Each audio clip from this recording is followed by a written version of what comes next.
Hey guys, I just wanted to tell you that in the stories from overseas, I've changed the names of the characters to make it easier for me to pronounce them. So just keep that in mind when you listen to stories from Poland, Russia, and others.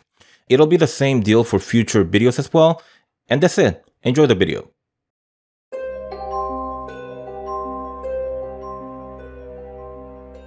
In my second year in college, I was staying at my best friend's due to financial difficulties.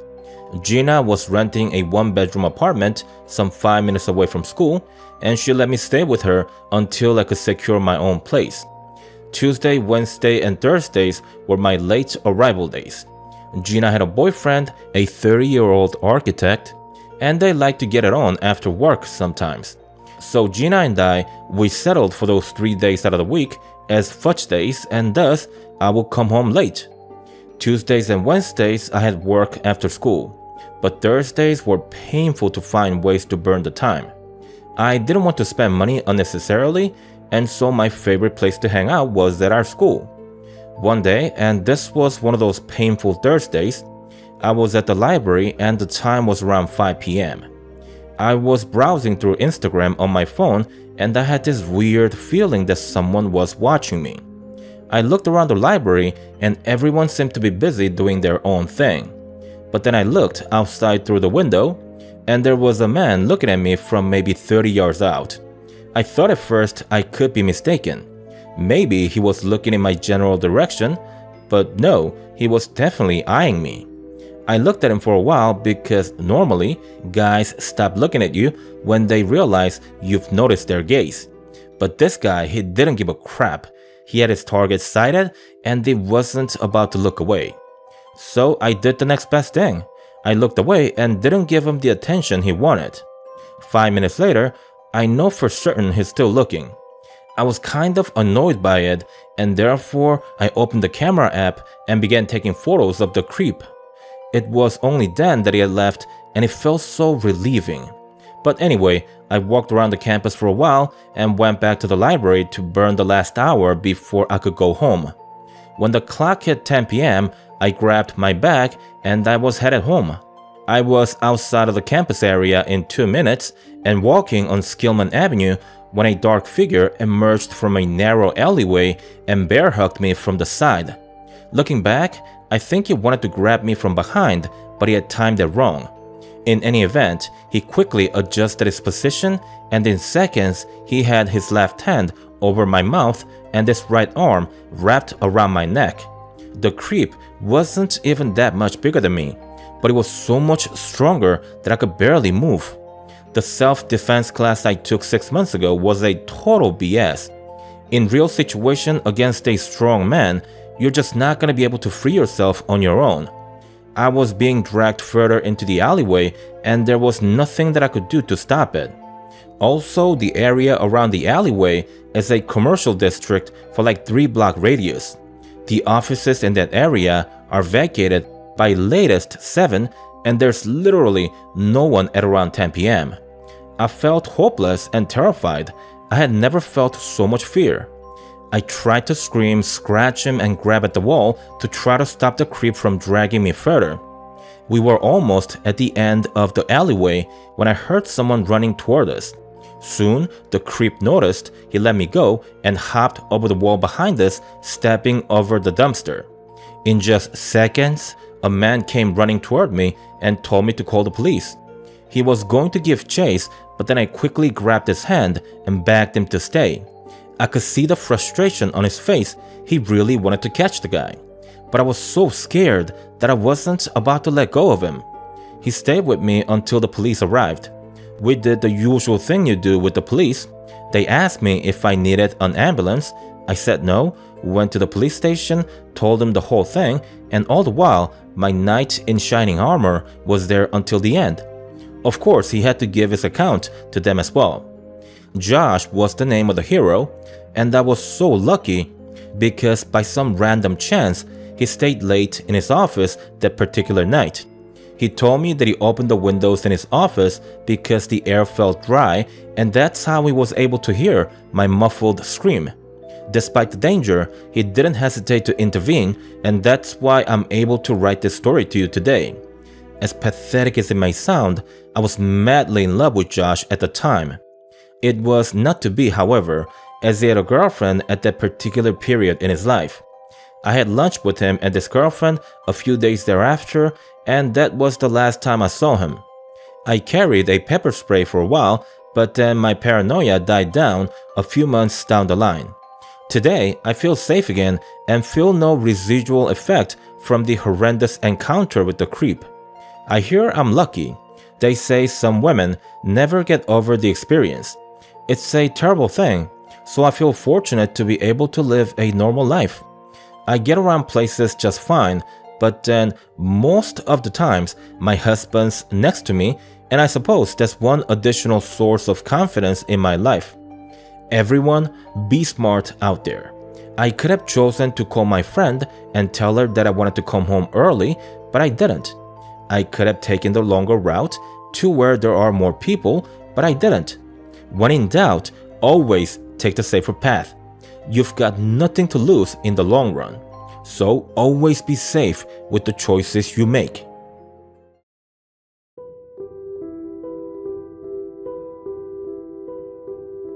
I was 15 years old when my family and I moved from Boston to Virginia.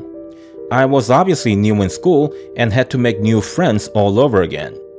I was never the shy type, but for some reason this time around, I was having difficulties making new friends.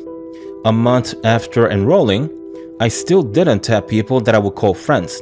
I said hi to a few guys, but that was about it. That is, until I met Justine.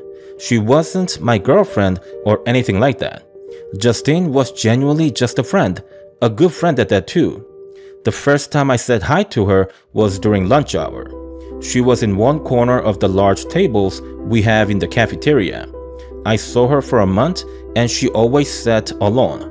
My situation wasn't that much better, but I would always end up eating with some random guys and manage to at least strike up a conversation. I figured she's alone and I'm alone, so I might as well say hi. That's what I did and that's how we became friends. Although I will say, it wasn't easy to convince her to open up to me. That part took a while. I'd say it took a good month for us to become friends. At any rate, we were walking home one day after school when we came across a box with full of kittens inside. I said to Justine that I would take the kittens home and see if I could get a few adopted. The rest, I assumed, would have to take them to the local animal shelter. I grabbed the box with both hands, and that's when Justine took one of the kittens from it. She grabbed it in a way that her hand would palm the kitten's back. Now, you would think she'd go all goo goo gaga on it, but that's not exactly what happened. Justine began squeezing the kitten so hard that it made a sound which eerily sounded like a person struggling to scream.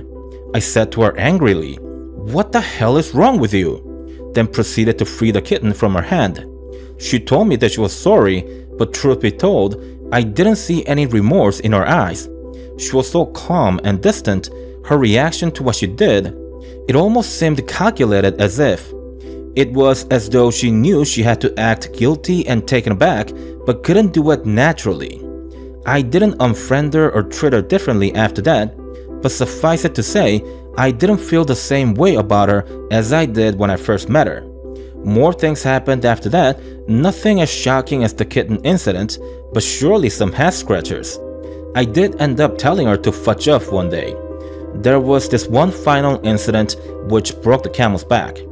We went to a swimming pool on a Saturday, and aside from us, there were mostly kids playing in the pool.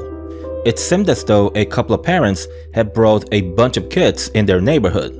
The two mothers were having a conversation, the lifeguard seemed disinterested, and the kids were sort of unsupervised. Anyway, I asked Justine if she wanted to race me, and she declined the challenge, citing fatigue. I told her I wanted to do one more lap before we leave. I swam toward one end of the pool and was coming back to where Justine was waiting for me, when I saw something strange where she was floating. There seemed to be a kid next to Justine, and he was underwater. When I got close enough, I realized that Justine had the boy pinned down underwater. I swam faster toward them, and when I got close enough, I swatted Justine's hands away from the boy. The boy began crying the moment I pulled his head out of the water. The two ladies by the pool came running, and Justin told them that she was merely playing with him. She said to the boy, "I'm sorry, but you're the one who wanted to wrestle. You were barely 3 seconds in the water." Imagine that, a pretty girl who's young enough to be your daughter was just being nice to your son. Of course the boy got himself in trouble. Surely the pretty young girl could never even dream of hurting him. Yeah, the boy ended up getting reprimanded. And as for Justine, she got an apology from the mother.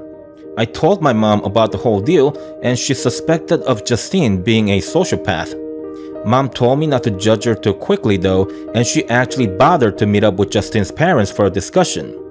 After all was said and done, Mom had ordered me to never hang out with Justine again. She said that her parents knew that Justine was showing signs of sociopathic behaviors. They weren't admitting it outright, but they said enough to know what's what. I stopped hanging out with Justine after that, and it wasn't because of my mom. I wouldn't have continued being friends with her regardless. The incident at the pool was more than enough to convince me that she was far from normal. And yeah, that was the end of that. Justine and her family moved to another state a year thereafter, and I haven't seen them ever since. They say roughly 1% of the world population are sociopaths. I have found one and even became friends with her. That makes me wonder, just how many sociopaths have I really met so far? And are some of them still in my life right now? That's truly terrifying to think of.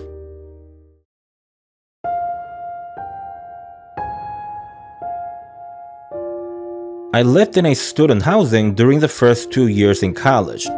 Then in my third year, I moved into an apartment and got a roommate in the process. I specifically looked for a ground floor apartment, and I have found one nearby school. I was run over by a car when I was 9, and I've had chronic knee pain ever since. Floors are my worst enemy, and therefore it's important to me that I don't overwork my knees. Most of the smaller apartments don't have elevators. Thus, ground floor apartments are a must for me. Anyhow, my roommate was this girl from nutrition class. Her name's Lydia, and I barely knew her at the time. I just really needed a roommate, and she happened to need one as well. Basically, we got together because we needed each other as all. But yeah, once Lydia moved in, it took less than a week for her to show her true colors. She's well put together in public spaces, but she's a pig at home. I wouldn't mind that so much if she was filthy in her room and in her room only. But the filthy pig left her dishes unwashed for days and kept pushing back her turns to clean the bathroom. Her laziness was becoming a problem. 2 months after she moved in, I was ready to have one last conversation with her before I kicked her out of the apartment for good. I came home after school, fully committed to giving Lydia an earful. I opened the door to my apartment and I couldn't believe what I was seeing. It was so clean everywhere. The kitchen was absent of dirty dishes, the bathroom smelled like Clorox, and the living room was all vacuumed up. I thought for sure Lydia felt a change of attitude in me. She must have known my patience was running out and finally decided to take some responsibilities. That day, I told myself that I would give her a pass for all that she didn't do in the past. Lydia was going to get a blank slate. We didn't speak. I didn't commend her for acting like an adult for once. I just let it slide. Another 2 months went by and the process repeated every couple of weeks. The apartment would get dirty, really dirty, then Lydia would clean up after herself right before I was ready to dish out an ass whooping. With that being said, there was another problem that was creeping up. Lydia began to take my underwears from the laundry basket. She probably thought that I wouldn't notice if she took 1 or 2 panties every couple of weeks. Well, I did notice it. I sat her down and spoke to her about it. She swore to me that she didn't take them. I didn't believe her, of course, but at the same time, it's not like I had the proof of the theft. Anyway, we ended up having an argument and Lydia moved out a month later. About 2 months after Lydia had moved out, I came home early one day because my knees were giving me problems again. I opened the door and right in front of me was the superintendent going through my laundry basket. I froze by the door like something had a hold of me. We made eye contact, seconds passed, when all of a sudden the super charged at me. I thought for sure I was done for, but he just pushed me aside and ran out through the door. I locked the door behind them like that would matter seeing as how he had the keys. But anyhow, I called the police right away and the super was arrested 3 hours later. As it turns out, it was the super who had cleaned my apartment. Lydia had never once vacuumed while she stayed here, nor did she clean the stinky bathroom. It was the super all along, and he took my pennies as payment, I suppose. In the end, the creep was sentenced for 6 months in jail, and he was required to take a reform education of sort. I guess he wasn't the worst of the creeps, but I do wonder if that's how they become more daring. They start small by stealing dirty panties and move up to something more sinister. I hope I'm wrong. I mean, he's out of jail now and back in society. I would hate to imagine what he'd become if my hypothesis is correct. So yeah, I really hope I'm wrong. Hey guys, Dennis here. I wanted to make a quick apology because on the last video I said I should be able to upload another one the next day, but I didn't. I was actually in Georgia for a few days to complete a business transaction. The timing was totally unexpected, but it's my job to oversee those things, so I had no choice but to be there. Gotta pay the bills, guys. I'm off on Monday and Tuesday. My company usually gives me a day off after a long business trip. I got back home last night on Saturday, and thus I've got a couple of days off. Anywho, I've got no one to hang out with for the next few days, and therefore I'm going to use that time to make some more videos. Hopefully I'll be able to complete a couple of videos within that time. Hope you guys are having a wonderful weekend. I'll see you on the next one. Goodbye for now.